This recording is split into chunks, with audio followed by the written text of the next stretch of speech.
Let me just tell you about this guy they call Hati. From the day Hati was born, Hati has been working. What's Hati's job?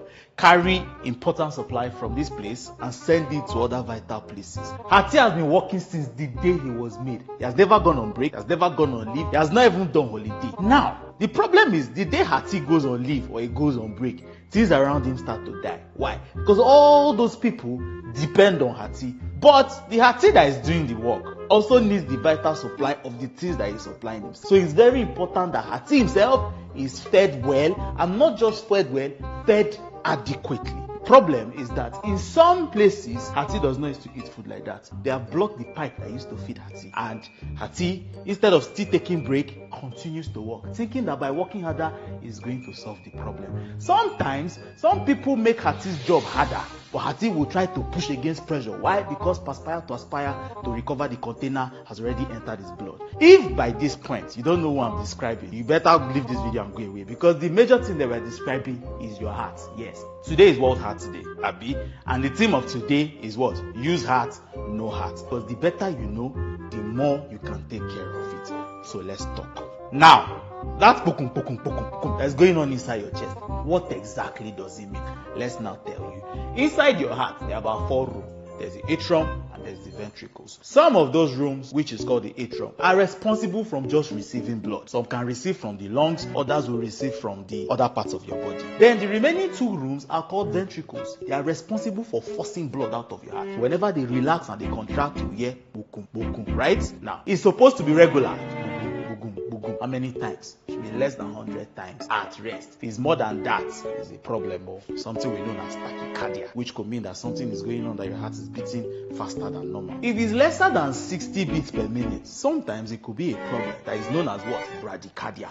But in people who have trained their hearts, athletes, they are, they've done all the running in the world. It could also mean that they train their hearts well enough to handle lower pressure, so that when they run faster, it does not go very high. The heart that is doing the since the day you were born also needs to be supplied by blood itself. Now, the things that supply the heart, the blood, is what we know as coronary arteries. Why are we mentioning these arteries? Because these arteries are very, very, very, very important. Because the next things we're about to say are some of the things that damage the hearts of people. Number 1, hypertension. We have been saying it since. Hypertension is a silent killer. It does not have any symptoms. You need to understand how it affects your heart. How? Simply because in hypertension, one of the major things that happen is that the blood vessel, instead of being normal, is about narrowed. So it's harder for blood to go through those vessels, increasing the workload on the heart. If the blood has more pressure to work against, what happens? It starts to pump more. If it pumps more, it starts to get bigger. But the problem is, as the heart is getting big from hypertension, the room inside is not getting bigger. The room inside is getting smaller because the muscle is getting bigger. So it means that very few blood enters the heart. As few blood is entering the heart, it cannot pump out much blood. The people that are supposed to receive the blood, they are shouting. So they send message to HR. HR is sending message to the heart. Work harder. People are not getting enough blood.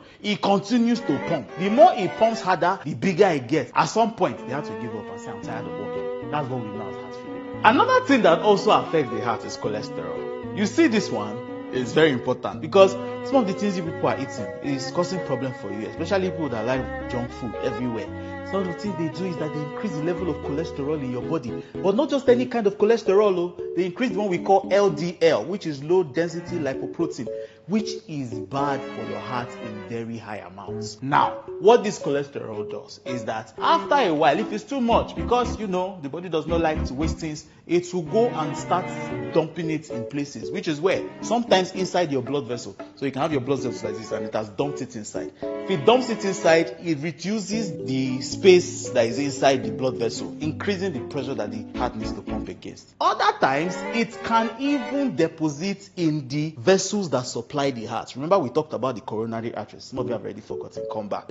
Inside the coronary arteries, if it deposits inside, it's reducing the amount of blood that gets to the heart itself. And if the heart is not getting enough blood, some of those heart muscles start to die off. Before you know what's happening, cardiac ischemia. Before you know what's happening, heart attack. So my dear, if you have not checked your cholesterol levels, you need to start going to the hospital to go and check and start reducing the things that contain very high cholesterol. Another thing that increases your risk of heart disease is something we know as diabetes. Yes, we know, doctor, what concerns diabetes? and hypertension, I thought they are two different things. Yes, because diabetes is what? Increased blood sugar. But that increased blood sugar over time can start to damage blood vessels everywhere in your body. And the one that supplies your heart is also not spared. Diabetes will destroy it too. So manage your blood sugar, check your blood sugar. Other things that can increase the work rate of your heart or increase your risk of heart disease. It's another thing we know as obesity. Obesity is a risk factor for so many things that can go wrong in your body. And heart disease is one of them.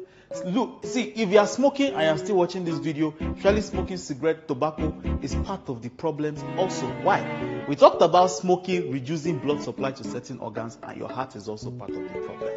Now, if you don't exercise, off this video and go and exercise now, then come back when you've exercised. Why? Because like we always say, when you exercise, first of all, your heart increases its work rate, your blood vessels enlarge, reducing the amount of work that your heart has to do over time.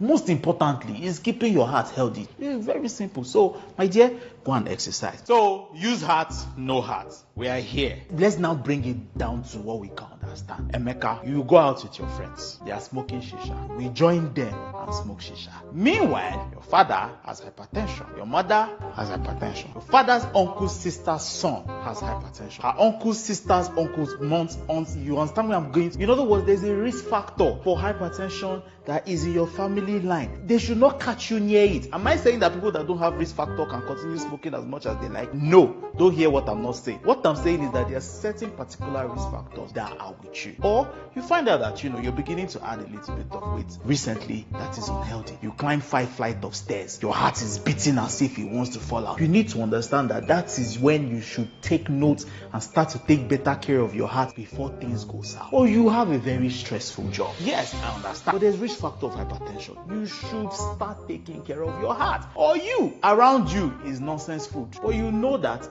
somebody somewhere that is in your family, all of a sudden held his chest one day and they said, what killed him is hypertension. It means you should start paying attention to the kind of food that you eat. Reduce the amount of cholesterol that is in your food so that your heart can continue getting proper blood supply.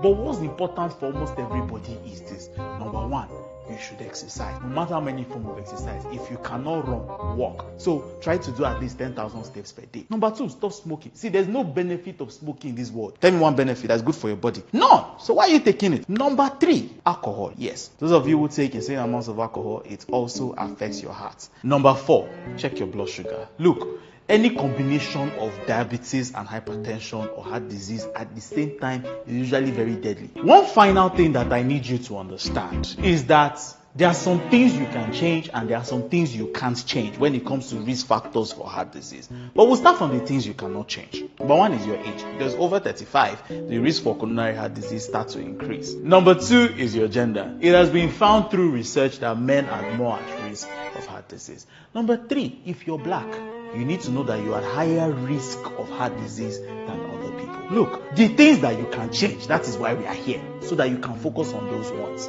Number one, which is what we've mentioned all since we started this video, smoking, exercise. Don't sit down in a place for too long. Make sure that your muscles are always working. Make sure that your diet is proper. Pay attention to these things because they are always important. But in your journey to using your heart and knowing your heart, you need to also understand that you need health professionals around you. When last did you go for a heart checkup? Look, it's very important. Your heart cannot just be beating funny. Things are giving you symptoms. But frequent checks with your doctor, with your heart specialist, will make you or help you keep your heart in optimal health. So I hope you now understand your heart better so that you can use it better. We started with what? Use heart, no heart. No, we're not even halfway done. That's my problem with hearts. Okay.